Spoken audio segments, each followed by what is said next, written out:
O Brasil já possui mais de 10 milhões de microempreendedores individuais ativos. E é bem provável que boa parte dessas pessoas nem imaginam como funciona a aposentadoria de quem é MEI, especialmente com as alterações que ocorreram com a reforma da Previdência de 2019. Meu nome é Cerise Beltrão, sou advogada especialista em direito previdenciário aqui na Ingrácio Advocacia, um escritório especializado há mais de 19 anos em Curitiba, e neste vídeo eu vou te explicar tudo o que você precisa saber sobre a aposentadoria do MEI. Os microempreendedores individuais não foram afetados no que diz respeito à alíquota de contribuição para o INSS. Isso porque quem é MEI recolhe através da DAS-MEI, que é uma guia específica emitida pelo Portal do Empreendedor, com uma alíquota da contribuição do INSS de 5% exclusivamente sobre um salário mínimo. Mas nessa DAS não vem apenas o valor da contribuição previdenciária de 5% sobre um salário mínimo. Vem também alguns impostos, que é o caso do ICMS, Imposto sobre Circulação de Mercadorias e Serviços, ou ainda o ISS, Imposto sobre Serviços. O imposto ele vai depender do tipo de atividade que o MEI presta. Se é uma atividade do varejo ou do comércio, terá aplicação do ICMS. Já se for uma prestação de serviços, terá aplicação do ISS. Agora, se por acaso houver essas duas atividades, então o MEI terá que pagar esses dois impostos. Se você tiver pagamento em atraso, você tem a possibilidade de parcelar este valor, desde que tenha encaminhado a declaração anual de faturamento referente a esses anos em atraso. Caso você tenha feito um pagamento a mais, em situações que pagou 2 vezes ou ainda fez o pagamento da DAS-MEI no período que estava em um benefício por incapacidade, você tem a possibilidade de pedir uma restituição. E tanto o pedido de parcelamento como o pedido de restituição é feito de forma online pelo site do Simples Nacional. Ao pagar a DAS, o MEI pode ter direito a uma aposentadoria no valor de um salário mínimo ou ainda uma aposentadoria em um valor superior. Se nós imaginarmos alguém que não foi MEI durante toda a vida, imagine que no começo teve um longo vínculo como empregado ou empregada CLT que recebia altas remunerações. Este período não será desconsiderado na sua aposentadoria, mas o período de contribuição na condição de MEI entrará apenas para aposentadoria por idade e será considerado como um salário mínimo. Para se aposentar por idade pelo INSS agora em 2023, o homem precisa ter 65 anos de idade, 15 anos de tempo de contribuição e 15 anos de carência. Já a mulher, é necessário que tenha 62 anos de idade, 15 anos de tempo de contribuição e 15 anos de carência. Esses são os requisitos da regra de transição da aposentadoria por idade.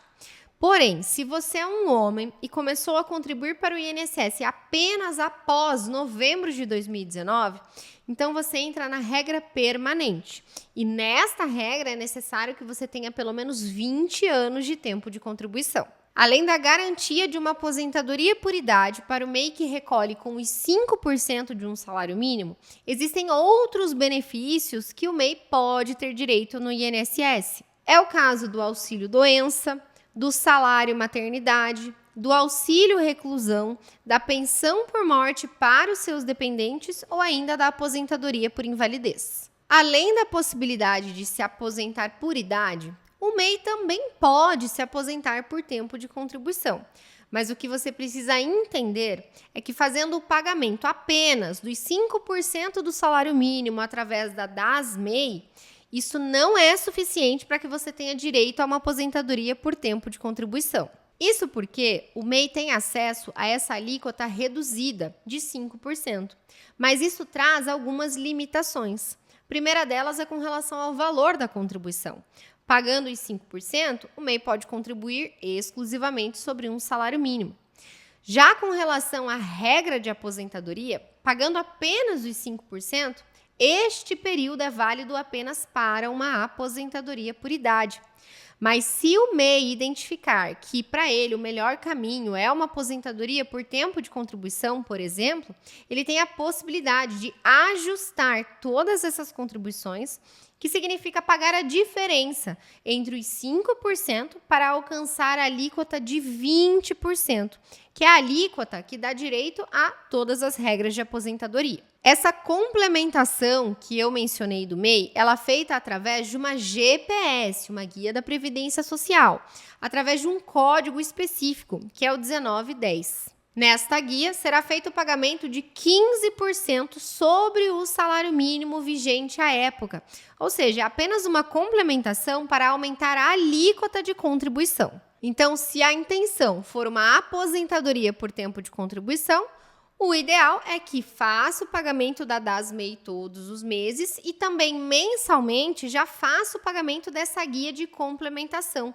ajustando a diferença entre os 5% para os 20%.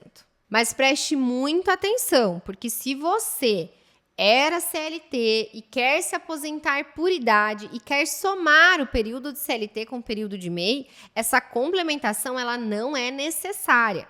A complementação ela é exigida e necessária apenas quando o segurado quer usar o período de MEI para uma aposentadoria por tempo de contribuição.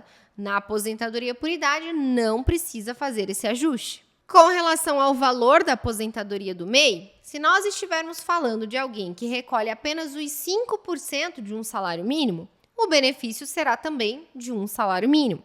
Ou ainda, se for um segurado ou uma segurada que é MEI, recolhe os 5% e faz a complementação, mas que também é sobre um salário mínimo, neste exemplo também a aposentadoria será de um salário mínimo. Agora, se na aposentadoria forem considerados períodos além da contribuição feita como MEI, seja em uma aposentadoria por idade ou em uma aposentadoria por tempo de contribuição, o primeiro passo para saber o valor do benefício é encontrar a média dos salários. Nas regras de transição, o cálculo de média é feito da seguinte forma. É feito a média de 100% dos salários de contribuição depois de julho de 1994. E sobre essa média, o segurado tem direito a um coeficiente. Esse coeficiente ele é de 60% mais 2% a cada ano, que o homem excede a 20 anos de tempo de contribuição e que a mulher excede a 15 anos de tempo de contribuição. Até mesmo para quem sempre contribuiu sobre um salário mínimo, é feita essa análise e é aplicada essa regra de cálculo. Mas o que acontece? Se nós estamos falando de alguém que a vida inteira pagou pelo salário mínimo, é lógico que o resultado será também de um salário mínimo. É diferente se for alguém que teve seus 15 anos de contribuição pelo teto da Previdência. Imagine um homem e depois teve 2 anos de recolhimento como MEI. Nesse caso, todos esses 15 anos recolhidos pelo teto máximo serão considerados no cálculo da média. E como teria pouco tempo como MEI, é lógico que a média ficaria mais alta do que o salário mínimo. Mas não podemos esquecer que, neste mesmo exemplo de um homem com seus 17 anos de tempo de contribuição, ele receberia apenas 60% desta média, em razão desta regra de cálculo do coeficiente que eu expliquei para você. Agora conta aqui para mim nos comentários. Você conhece alguém que é MEI? Será que alguém do seu ciclo está entre esses mais de 10 milhões de microempreendedores individuais que temos no Brasil? Aproveita também e encaminhe esse vídeo para essa pessoa que você conhece, porque com certeza você estará ajudando muito a se planejar para uma aposentadoria futura. E não esqueça de se inscrever aqui no canal, deixar o like e ativar o sininho para que você sempre seja notificado com os nossos novos conteúdos e esteja a par dos seus direitos.